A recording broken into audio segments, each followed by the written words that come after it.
একটি প্রাণী পুরোপুরি জমে গেল, হার্টবিট নেই, শ্বাস নেই, কিন্তু কয়েক মাস পর আবার বেঁচে উঠল। শুনতে অবিশ্বাস্য লাগলেও উত্তর আমেরিকার ছোট এক ব্যাঙ উড ফ্রগ ঠিক এই কাজটাই করে, যা বিজ্ঞানীদের কাছে একটি বিস্ময়ের সৃষ্টি করেছে। কঠিন শীতের সময় তাপমাত্রা যখন হিমাঙ্কের নিচে নেমে যায়, তখন এই ব্যাঙের শরীরের প্রায় 60 থেকে 70% পানি বরফে পরিণত হয়। কিন্তু বরফ গলার পর ব্যাঙটি ঠিকই বেঁচে থাকে। তাহলে এটা কিভাবে সম্ভব? এই সম্পর্কে বিজ্ঞানের বিভিন্ন দিক তুলে ধরব দ্য জায়ান্ট ইউনিভার্সের আজকের এই পর্বে।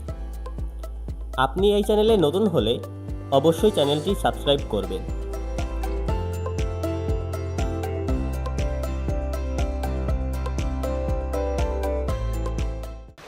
This seemingly ordinary amphibian can survive at temperatures as low as 3 degrees Fahrenheit and then come back to life. আগেই বলেছি, কঠিন শীতের সময় তাপমাত্রা যখন হিমাঙ্কের অনেক নিচে নেমে যায়, তখন এই ব্যাঙের শরীরে প্রায় 60 থেকে 70% পানি বরফে পরিণত হয়। এই অবস্থায় তার হৃৎপিণ্ড বন্ধ হয়ে যায়, শ্বাস প্রশ্বাস থেমে যায়। বাইরে থেকে দেখলে মনে হবে প্রাণীটি মৃত, কিন্তু বিজ্ঞানীরা দেখেছেন এটি আসলে এক ধরনের ফ্রিজ টলারেন্স কৌশল, যেখানে জীবিত কোষগুলো বিশেষভাবে নিজেকে রক্ষা করে। এই রহস্য বোঝার জন্য বহু বছর ধরে গবেষণা হয়েছে। বিশেষ করে কানাডার জীববিজ্ঞানী কেনেথ বি স্টোরি এবং জ্যানেট এম স্টোরি এই বিষয়ে গুরুত্বপূর্ণ গবেষণা করেন। তাদের গবেষণা প্রকাশ করা হয় আমেরিকান জার্নাল অফ ফিজিওলজি এবং জার্নাল অফ এক্সপেরিমেন্টাল বায়োলজিতে। গবেষণাপত্রে দেখা যায়, শীত শুরু হওয়ার সঙ্গে সঙ্গে ব্যাঙের লিভার বিপুল পরিমাণ গ্লুকোজ উৎপাদন করে। এই গ্লুকোজ শরীরের কোষে জমা হয়ে এক ধরনের প্রাকৃতিক অ্যান্টিফ্রিজ হিসেবে কাজ করে, যা কোষের ভেতর বরফ জমতে বাধা দেয় এবং কোষকে ফেটে যাওয়া থেকে রক্ষা করে। একই সঙ্গে ইউরিয়া নামের আরেকটি যৌগ শরীরে জমা হয়, যা কোষের পানি ধরে রাখতে সাহায্য করে এবং জমাট বাঁধার ক্ষতি কমায়। কিন্তু এখানেই শেষ নয়, এই প্রক্রিয়াটি আরও অনেক সূক্ষ্মভাবে নিয়ন্ত্রিত।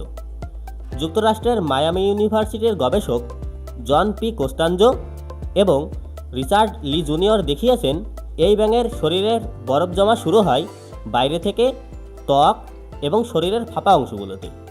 এর ফলে শরীরের গুরুত্বপূর্ণ অঙ্গগুলো যেমন হৃৎপিণ্ড এবং মস্তিষ্ক হঠাৎ করে জমে যায় না। তাদের যৌথ গবেষণায় বিশেষভাবে উঠে এসেছে ফ্রিজ টলারেন্স নামের বিরল জৈবিক ক্ষমতাটি, যেখানে প্রাণীর শরীর আংশিকভাবে জমে গেলেও তা পরে আবার স্বাভাবিক অবস্থায় ফিরে আসতে পারে। এখন একটা গুরুত্বপূর্ণ প্রশ্ন হলো, যখন হার্টবিট বন্ধ, শ্বাস বন্ধ, রক্ত চলাচল বন্ধ, তখন কি এটাকে জীবিত বলা যায়? বিজ্ঞানীরা বলেছেন, এই অবস্থা আসলে সাসপেন্ডেড অ্যানিমেশন বা জীবনকে সাময়িকভাবে থামিয়ে রাখা। এখানে কোষগুলো পুরোপুরি মরে যায় না, বরং তাদের কার্যক্রম অত্যন্ত ধীর হয়ে যায়, যেন পুরো শরীরটা একটি পজ বাটন চাপ দেওয়ার অবস্থায় চলে যায়।